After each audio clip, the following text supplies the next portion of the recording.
Hello, everyone, and welcome to this career.place webinar.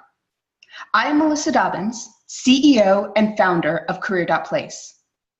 Today, our principal research scientist, Matt Borneman, will be talking to you about using work samples to qualify applicants for a job. But first, let's take a quick introduction to career.place. Take a look at these pictures. Can you tell which one is the CEO, or the engineer, or the teacher? Our biases affect our perception, impacting who we hire. And by the way, if you chose a picture because you didn't think it looked like the teacher, yeah, that's bias too. So now tell me, who is the teacher, or the engineer, or the CEO? To remove our biases from the hiring process, we must remove what triggers those biases: identity. And that is exactly what we have done at career.place. For most traditional solutions, the hiring process starts with the resume and all of that wonderful biasing information it holds. And because it starts with the resume, candidates are known. And they are evaluated by talking through the documented past. How many times have you been asked, walk me through your resume? The process itself is inconsistent, with candidates being asked different questions, often from the same interviewer. So at career.place, we do it differently. Rather than starting with the resume, we start with the job and defining what is required for a successful hire. And by doing that, we can keep our candidates anonymous as they are evaluated against that defined criteria, focusing on allowing them to show what they're capable of, what they know, what they can do, and not if they can walk through an existing document. And we do it in a process that is consistent. So every candidate is fairly evaluated the same way by the same standards. The career.place evaluation process acts as a funnel, replacing those long hours of resume sifting and follow-up phone calls with an efficient process that results in candidates who are highly qualified to your standards, saving you time and effort. And we do this with a simple 3-step process. The first step is qualify. Those basic needs that you need for anyone in the job. From having a driver's license, to being able to work in the city, to knowing Java, these are simple requirements, and we ask our candidates. We don't do filtering or automation. We simply ask. It only takes them about 30 seconds to self-qualify. For those that do, they move on to the demonstrate phase. And in this phase, they showcase their skills, what they know, what they're capable of, how they approach a problem. And this is the topic that Matt's going to be going over today in just a couple of minutes. For those that pass the demonstrate phase, they move on to the show phase, where they have the opportunity to show that they're a good fit for the job, for your team, and for your company. And at the end of the process, you're left with only objectively highly qualified applicants. And it's at this point that you can reveal who they are, unlocking that critical information, such as their name and contact information, social media, resume, portfolio, and anything else they choose to share with you. So that when you're ready to bring those final candidates in for an interview, you know you're bringing in objectively qualified candidates that meet your standards. And you're going to hire the best candidates for the job based on what they're capable of, not what they look like. But how can you be sure your process is resulting in the best candidates? It all comes down to identifying the right job qualifications. And for that, I would like to introduce you to our principal research scientist and psychometrician, Matt Borneman. Hi there. I'm Matt Borneman, Principal Research Scientist with career.place. Job profiling is the art of breaking down the job into components that distinguish the top performers from those who aren't qualified, and it generally proceeds along 3 key steps. First is identifying minimum qualifications. Those are the things that are required day one coming into the job. Next is defining the required traits and characteristics that distinguish the top performers from those who will be less successful. The third step is measuring those key job-related skills critical to success on the job, and that's what we're going to be talking about today. And although there are a lot of ways to measure skills, we're going to focus on work samples, which are exactly what they sound like. Samples of the sorts of tasks and behaviors that will be performed on the job. Things like asking a programmer to write a short program, or asking an accountant to do some light accounting work. So why are we focusing on work samples? Well, there are 3 key reasons.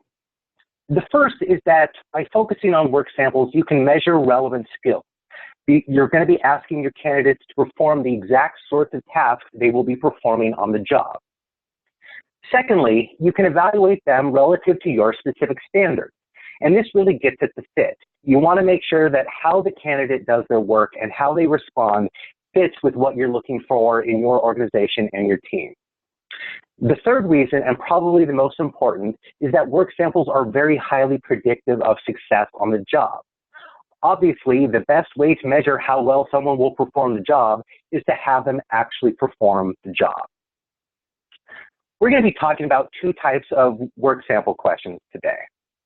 And we'll start by talking about job tasks. What are job tasks? Well, they're simulations of common and important tasks the candidate will encounter on the job. These are the sorts of things you find in the duties section of the job description. So imagine that you're hiring for an HR analyst role. This is a role that's going to be seated within talent acquisition. It's a bit more of an advanced position requiring some advanced HR and statistical training. So what we want to do is design the question to showcase those relevant skills. And you've got to have clear actual tasks in that question. For example, using the attached data set, calculate the pass rates for each gender and ethnicity, the adverse impact ratios for each protected class, and conduct an appropriate statistical test for differences in pass rate. Our next tip is to talk about setting expectations for your candidates. Be clear about what you're expecting from them. If you're only looking for a few paragraphs as a writing sample, communicate that so the candidate knows not to overwrite. Conversely, if you're expecting a lengthy response to your question, communicate that as well so the candidate knows to budget time appropriately. Letting candidates know about the expectations of what you're asking for and a realistic time estimate for completion allows them to budget their time when applying and helps ensure you get a steady flow of quality, serious candidates. Going back to our question, we've helped set up the expectations by asking them to use formulas and upload a spreadsheet and briefly provide the interpretation of their findings. Now we want to give you a sneak peek of the career.place app and how you can set expectations within there. Not only can you use formatting to highlight things you want to point out to the candidate, but you can also set time estimates for how long you would expect their answer to take them to do. Our next tip is to set expectations for your hiring team by taking the time to predefine what the best and worst answers are to your questions before asking candidates to respond. You establish that there will be a range of responses and that your question will be able to distinguish those likely to be high performers from those who will not make the cut. Additionally, this helps calibrate and train your raters to remove bias in their evaluation.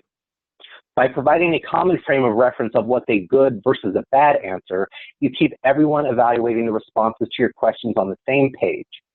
In turn, this helps ensure that the raters are evaluating the candidate's responses consistently and reliably, which reduces unconscious bias and leads to a more defensible process. Here we've got examples of what would be a bad response, like failing to calculate the results, what would be a good response, providing accurate stats and interpretation, and what the what the requirements for the best response would be, including things like discussing legal impact and the need for validation. Popping back into the career.place app, we have a confidential section where you can provide notes for your team. This is not seen by candidates and is only seen by your review team when evaluating the responses. Our next tip is to provide candidates with everything they need, and it's your responsibility to do this. For example, if the work sample requires the candidate to complete some data analysis and interpretation, you can't require the analysis be conducted in an expensive and proprietary program. This is biasing against individuals who can't afford the program and may even encourage software piracy. However, it is reasonable to assume candidates have access to freely available tools and software. For example, if a calculator is required, you don't need to provide one, as nearly all modern computer devices have a calculator as part of the software package. Again, popping back into the career.place app, we can provide tools like via attachments. For this particular question, we need to attach a data set, and we can do so here. But that data set is in a Microsoft Excel format. And we've also provided candidates with free alternatives if a candidate does not have access to those programs. Our next tip is to avoid asking them to do real work. Asking candidates to complete a sample of work that's representative of the work done on the job is fantastic. It will provide you with excellent data about their abilities. However, it's inappropriate to ask candidates to complete actual work that contributes to your company's bottom line. Not only are there ethics concerns in asking candidates to do real work for you for free, but this may expose you to legal risk regarding unfair labor practices. As such, it is best to focus on representative work samples that are not directly related to the work performed at your company. Our next tip is to be considerate with candidate time and effort. One of the key aspects of the candidate experience is to have a screening process that is reasonable relative to the position to which the candidate is applying. While it may be reasonable to expect applicants to an advanced position to spend quite a bit of time on the application, candidates will expect to spend less time applying for entry-level jobs. So ask the questions you need to make informed and unbiased decisions on serious candidates, but consider the attractiveness of your position, organization, salary, etc., to ensure that serious candidates will be willing to go through your application process. Now we're going to move on to talking about situational questions. What are situational questions? Well, they ask about either past situations or hypothetical future scenarios. For this, let's use an example of a customer service rep position. This is going to be an entry-level position with a large organization. And what you should do is focus on the candidate's approach to that situation and what they would do next. For example, we have a question here. You are speaking with a customer who had previously made a request. Another customer service rep promised that it would be taken care of, but did not follow through. The customer is angry and complaining to you about the other CSR. How do you handle this situation? Now, whether you ask about past behavior or a hypothetical scenario, you should tie the questions into common situations faced at work. This allows you to gather information about how candidates will behave at work in circumstances similar to what they will routinely face. Doing this also reduces any legal risk with making hiring decisions. If there ends up being adverse impact against any protected group, it's imperative that you demonstrate the job relatedness of your question. By keeping all your questions job related from the outset, you not only gather better data on the candidates, but reduce your legal risk as well. Our next tip is to ensure your questions have a range of possible responses. If everyone gives the same response to your question, how are you going to distinguish which candidate should move on in the process? Make sure your questions have a range of possible answers, including some that are ideal and some that aren't acceptable. This helps you make the most of your investment in evaluating your candidates. And of course, when writing situational questions, be sure to follow the relevant job task tips as well, like providing candidates with their tools, avoiding real work, and being mindful of the application time. So we've talked about job tasks and situational questions today, and let's do a quick recap of the tips we've provided you, like asking work-based questions, setting expectations for your candidates, predefining the rating guide for your rating team, providing all the tools needed, avoiding having candidates do real work, and being mindful of the candidate's time. And now let's just pull this all together and do a quick demo of how to set up a work sample question in the career.place app. Once you've created your job, go to the Homework tab, click the Edit button, and click Add Question. And here you can start filling everything in. Up here is where you write your question. Here's where you can upload any attachments necessary. Here you can set your expectations regarding time and the length of response. You can provide confidential notes to your hiring team here, and then repeat that as necessary. That's how easy it is to set up a work sample question. So now I'd like to open it up to any questions.